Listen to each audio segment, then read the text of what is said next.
Now, I think actually what Darren just said is probably a good starting point, because he made a series of suggestions as to how success might proceed. And the first item I had on my list was, what should success's priorities be over the course of the coming year, and perhaps looking further ahead, the coming 2 or 5 years. And Darren has made his pitch, and I just wondered who else on the table might want to, on the panel, might want to join in on that, perhaps starting with Jane, and then you can work our way through, and also the balance between our focusing on this very specific issue of pituitary services, where we know that we've actually sort of leveraged in the door a bit, but also trying to make sure that the more general services can be provided. And I'd like, as we have this discussion, to bring in others, and particularly Holan, on this issue of something we haven't discussed so much until we really had this wonderful presentation today about neuropsychiatric services. So that's the broad outline. Jane, would you like to go first? Thank you. Well, as you heard this morning, I have optimism. Darren has asked Success to do a few things. Separate out the pituitary issue, the midbrain tumour problem because of these small numbers, low volume services, and the rehabilitation need for all children who have had a central nervous system tumour. And we can do that. But he did also say something else, that when we make our recommendations for this service, that we know children deserve and families deserve, there is no new money. And my response to that is, I understand that, but we can spend the money we are already spending better. And we have some suggestions, and we can give those to Darren to help him make that leverage. And I can see that in this arena, he's being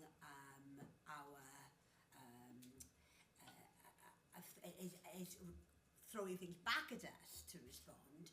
But I know in the arena, when he's sitting in DHSE, he will be our voice. So thanks for the question, and that's my response back. We can tell you how to spend your cash, or our cash, because it's NHS money, better. That's a great tagline. It's the sort of tagline will work. So spending the same money better is exactly the sort of thing. They will want a bit of evidence. I'd give you that. I sent you the paper an hour ago. In fact, I just saw the email, actually. As a tagline, that is exactly the message that they listen to. Kristian, any thoughts on this?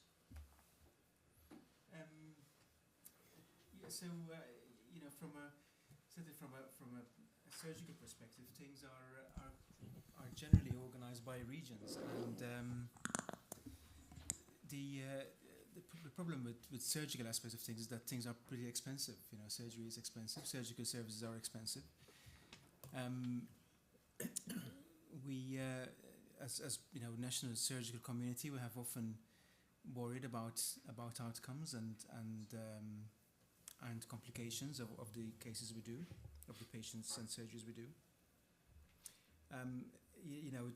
One of the things we have always wanted to do, which we haven't managed to achieve yet, is data collection to see what needs to be done better. And from a surgical point of view, that is still very poor. And I'm not sure if that would fit any of the criteria today, but we still don't have much evidence as to where the what the real incidence of post-operative complications nationally are, and that's something which may need to be addressed in the future, because that is what determines our rehabilitation need and our input need. What does the adult model teach us about what the children's model lacks? For pituitary tumours? Yes. Yes. So what's interesting is that adult pituitary tumours are actually benign, and they've always been treatable. So an adult pituitary MDT has been in existence since I was a medical student, and well before adult brain tumour oncology ever happened. And what's interesting is that they don't meet, because most other brain tumours in adulthood are very low survival, and of course that's the story, and that's where the differences in children and the competition starts, because we're curing 80% of children and they're curing less than 10% of adults, but they're missing the pituitary tumours in adults. They're not counting them in. And when they made the specification for adult brain tumour care, there is a line in it that says for rare other specific brain tumours in the pituitary base of skull, and there were others, there needs to be separate pituitary MDTs.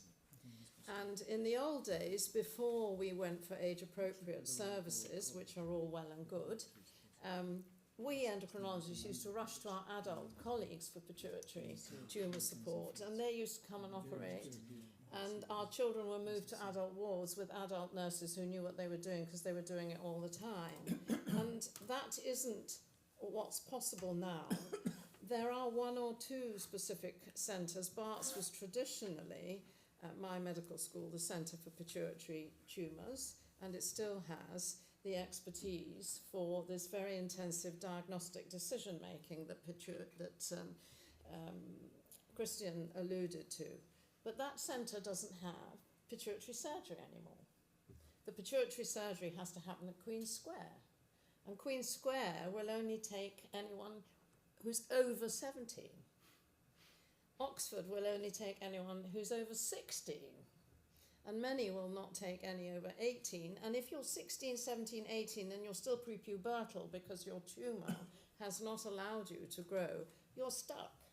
So I've had 3 cases this year. One medico-legal case of a young 16-year-old who was eventually diagnosed in Prague because there's difficulty diagnosis, was referred from Torbay to Bristol to the paediatric pituitary centre there. They were going to discuss it there, neuro-oncology and pituitary MDT. They then sent it back to the adult MDT, pituitary MDT, and eventually the child was referred up to Barts and operated on his 17th birthday. And I don't think there was any coincidence about that. I think he had to be 17 to be operated on at Queen's Square. And there are other examples that have alluded to. It's taking 2 or 3 years to make diagnoses, and that's for these very rare Cushing's cases, which are, maybe 2 or 3 a year. But to collate the expertise together, we need to have these people in one centre, and we need a pathway, and we need to also have a national data registry. And if we had centralised care in 1 or 2 operating centres with the right people, the right surgeons doing the right amount of volume, paid the right money, with enough nurses doing the right thing, we'd all be more expert, and then we'd be able to do a spoken wheel service, and patients would get seen centrally.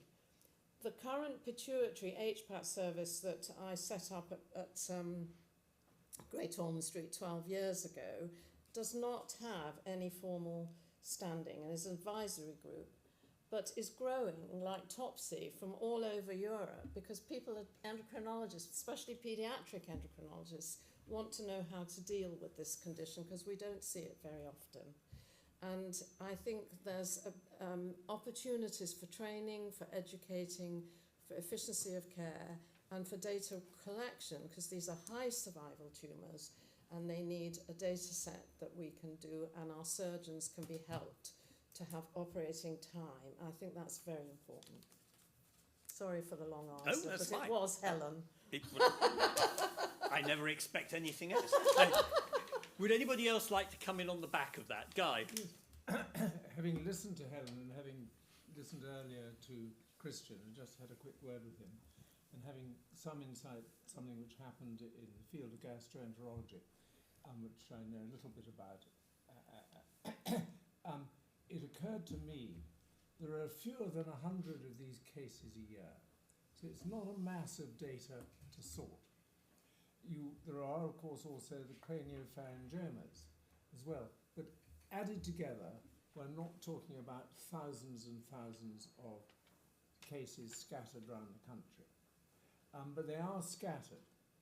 And I think that what should be done is there should be an approach made to the right Royal College. I don't know if the Royal, personally, clinicians here will know whether it should be the Royal College of Surgeons, and say, look, there's Darren's group looking at cancer care.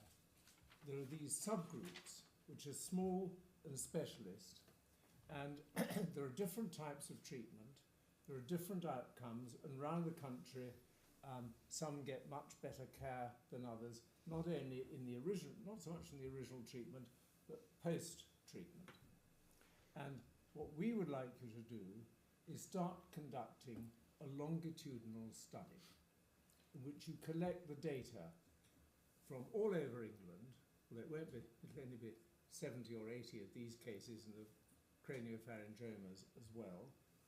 And you collect it and you say, what treatment was given, whether it's radiotherapy, chemotherapy, or what sort of surgery, what were the outcomes, and then the immediate outcomes, and then what post-operative care have they had in the next 5, 10 years. And over time, you will build up a coherent picture. It will obviously not be as good as if it was a group of 10,000, but you will still start to get a picture. That's inevitable. And it seems to me that clinicians here could probably draw up a draft protocol for such a data collection thing in an afternoon, 3 or 4 of you. And then you could go to, say, the Royal College of Surgeons and say, look, we've got this. And possibly a success, and if you could find a donor, might be prepared to help you with some of the funding. I don't know. But certainly that's, and you can say, look, Darren's group are looking at long-term cancer. NHS England is interested in doing this properly. The best way forward, so we have maximum efficiency without spending more money, but using the existing money properly, is to have data collection. And then we can start to build up a picture and look after people properly going forward. Thank you. You've got a question? Yes. Actually, I really like that suggestion very much. But I think we're in a place where we can collect that data retrospectively. We've got fabulous AI in place. We can collect the data retrospectively. Hang on, yeah, just wait. Is there a microphone? Otherwise, we all heard it, but I'm not sure everybody else in the room heard it. Hello, my name's Renata Crome, and I've just joined the charity as a trustee. And I come from a pharmaceutical background, and I believe that we've got the data now, and we can collect it retrospectively using AI and put together a very strong case to have centres of excellence rather than sporadic sort of centres and treatments. Well, it's probably both, isn't it? We need to do, if we can do the first, if it's possible, even if it's not guaranteed to be absolutely foolproof, we could use a first retrospective study and say, this is from the data we've got, we accept there may be some omissions, but there it is. That would be very useful, I'm sure, to NHS England and to Darren's group. Yeah. And then say, but we want to continue this going forward. Yeah, I mean, I noticed in your slides that Matthew Day had mentioned the NDRS. So the NDRS is the data collection of which the cancer registries are in. Now, I have to say, benign tumours are always a little bit difficult as to whether they've truly been captured within that, but actually sometimes they have. And they go back over many, many years. And actually there are already some examples. So retinoblastoma, which is an incredibly rare eye cancer, is actually highly specialised commission in only 2 centres. And I know that one of the pieces of evidence that they used was actually to use Cancer Registry to look at outcomes and to also look where patients were treated because it was very diverse.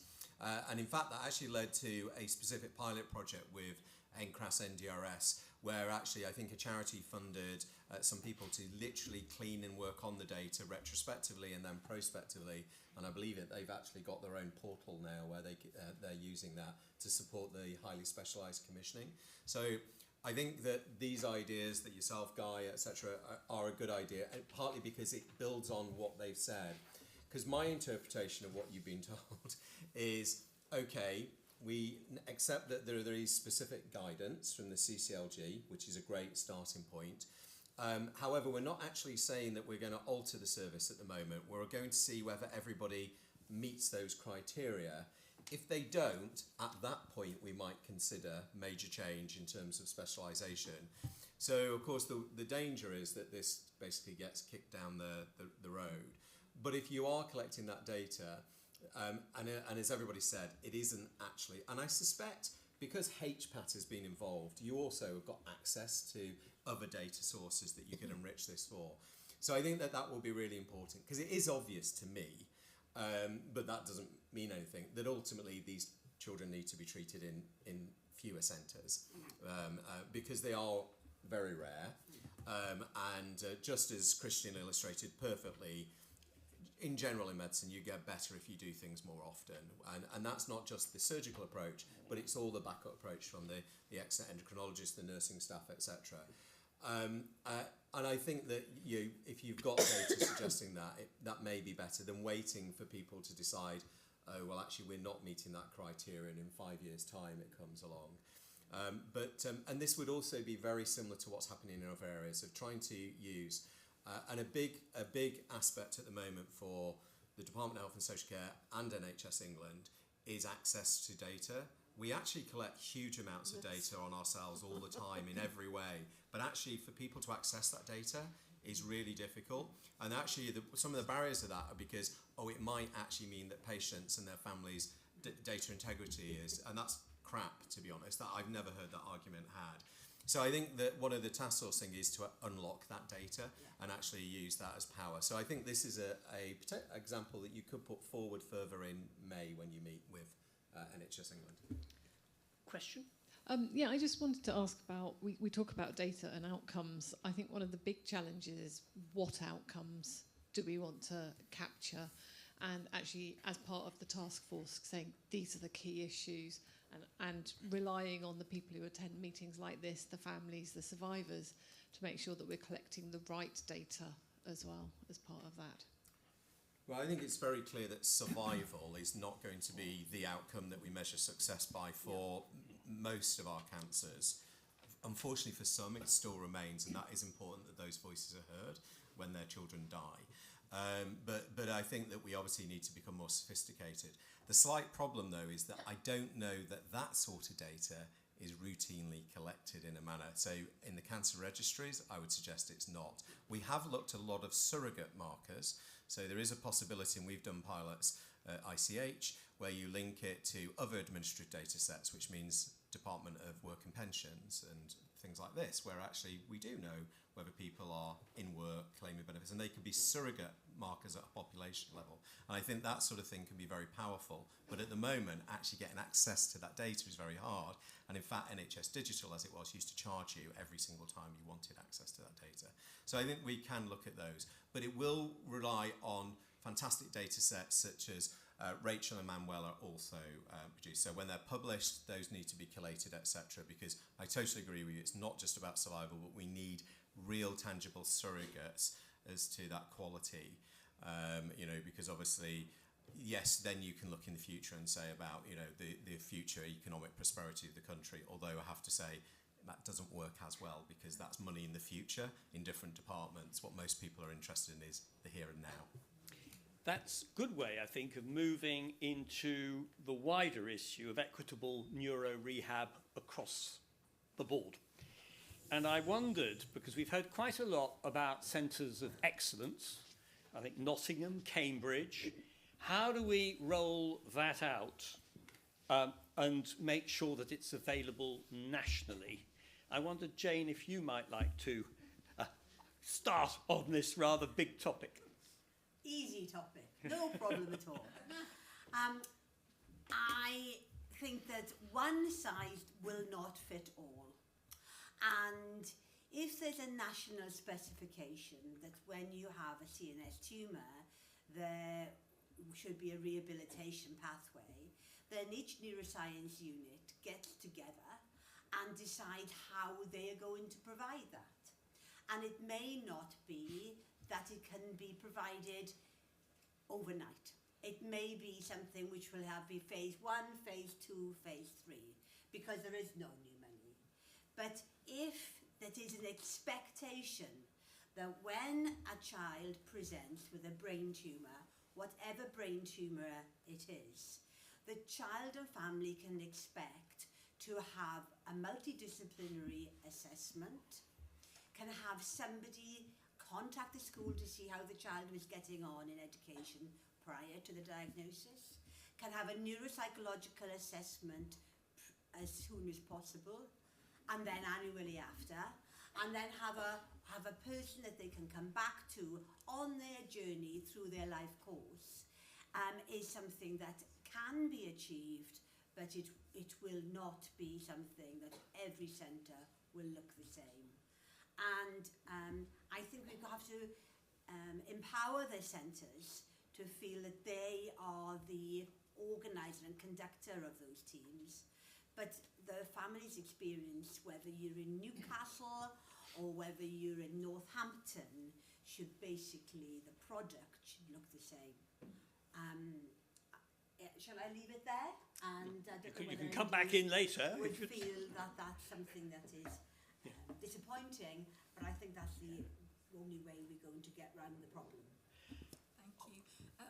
I just wanted to add to that, in terms of the neuro-rehabilitation piece, that mental health, I think, is a really important part of that, which I think has been relatively neglected compared to other aspects of neuro-rehabilitation.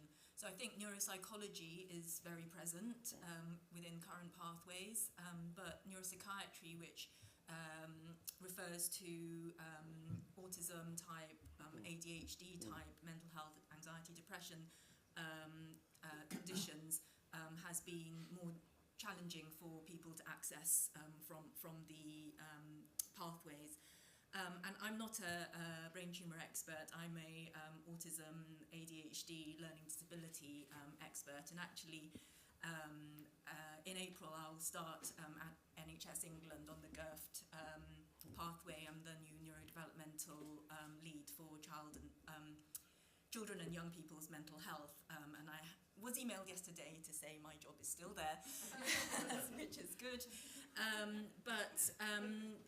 So to say a little bit about, it was really interesting to hear from families this morning, both in the presentations, but in the workshop, that people are interested in this area and that people are interested in looking into autism type and ADHD type symptoms which are affecting young people. And then also thinking, Darren, into your question about things which are potentially cheap. You know, if you ask psychiatrists, you know, are you an acquired brain injury expert? How many, you know, across the country there would be very, very few. But if you asked, you know, do you know anything about ADHD and autism? There would be a lot. You know, because that is a lot of CAM's bread and butter, ADHD and autism. And I think that part of the reason about the challenges of accessing services for your group is we don't know whether acquired brain injury, the social communication and attention difficulties that you experience are equatable to ADHD and autism. And that's one of the things that I'm trying to get research going on to have a look at that.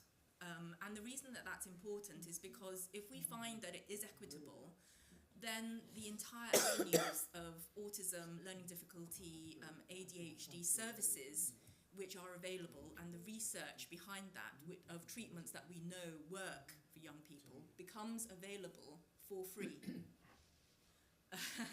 If you're looking for free options, this is the research to back, because if we can find that it's equitable, then we can try what is already known about treatment for ADHD, autism on your patient group. And, you know, from my experience of working with a few families, it's not much different.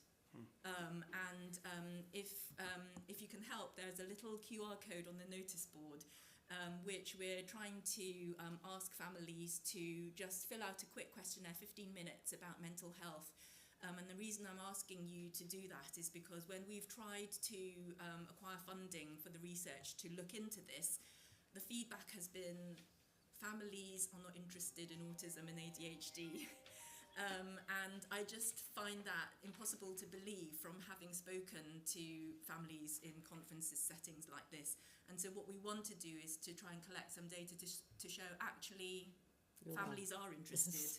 This is, you know, exactly what they're interested in. If we could get that data, then hopefully we can get this research off the ground and then open up the avenues of child mental health care to you guys.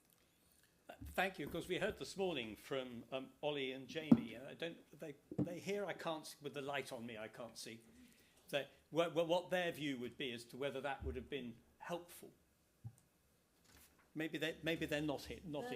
They're not here this afternoon. So I just can't see in the room sufficiently well. What I was going to say is I think mental health is actually a huge aspect, and some of the research that we've done suggests that is, and unfortunately that continues into adult survivorship.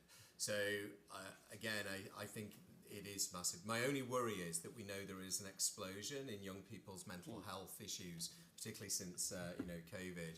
So of course, quite often what we're going to have to do is, I agree it's important to actually show that they're equivalent and there's not anything special, because that will be very difficult.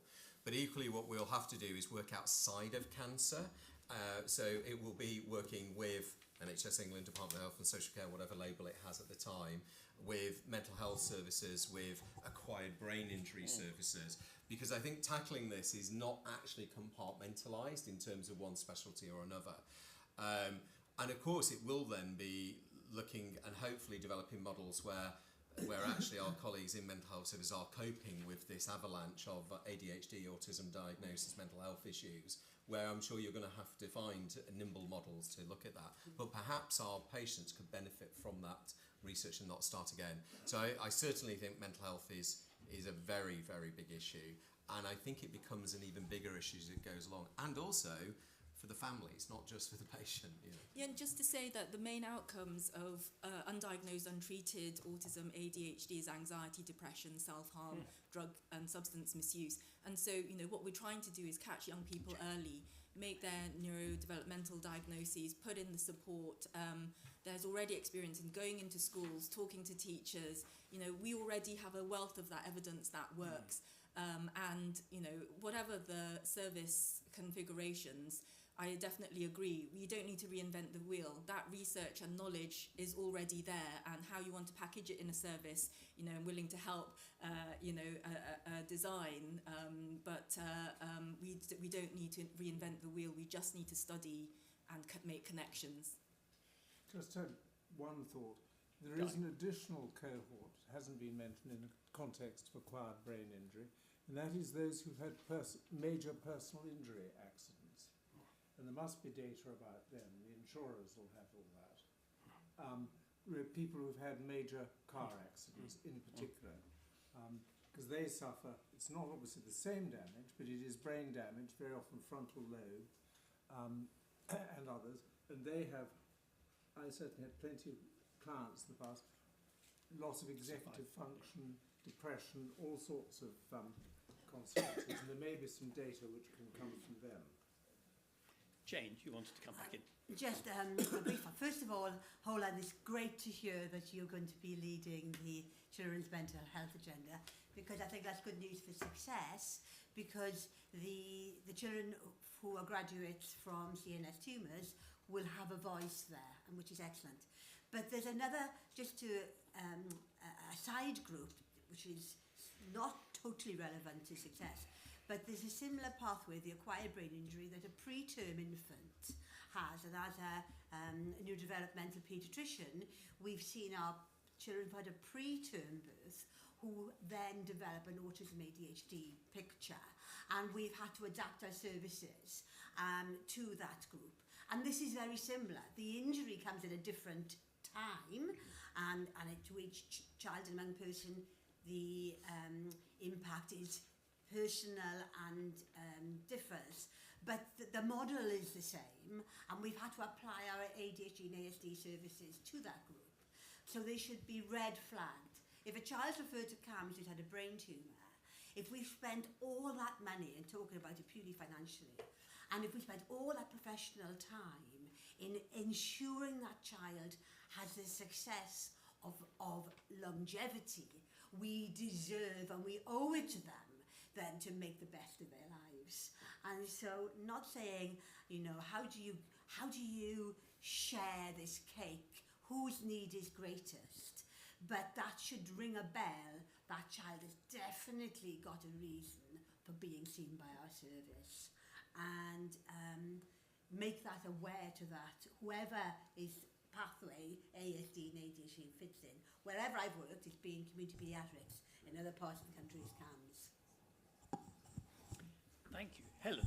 Can I just say that I think part of the problem is that we, in the modern world, we used to have holistic knowledge and a long experience because we saw the same patients and the same patients saw us. But now that people are working in teams, and often there's a delegation in the team to try and deliver care cost effectively, and through protocol development, Jane mentioned red flags, and we need a pathway, and the problem is that one pathway isn't going to fit everything. So you might start with a pituitary pathway, but then have a stroke and need to access the neurorehabilitation pathway, and then have mental health problems and access that.